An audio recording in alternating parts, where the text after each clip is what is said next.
Welcome. In this short tutorial, I'll be showing you how to recover archived posts on Instagram, or basically unarchive an Instagram post. All right, if you find this video helpful, please leave a like and subscribe to the channel for more such tutorials. Now, first up, just open up the Instagram app.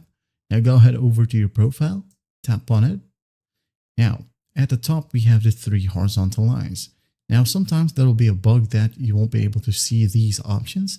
Just tap on your profile name and these options right here will appear. Okay, just tap on the three horizontal lines. Now go ahead over to archive. Okay, tap on it. So once you're in here, as you can see, we have these stories archived open. So tap on the drop down.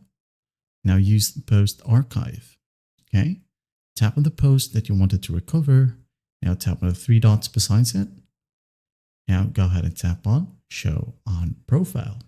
Okay, show on profile, wait for it to load, and it says here it is now restored. So when we check our profile, here we have the restored or recovered post. Well, I hope this video helps, and I'll see you in the next one.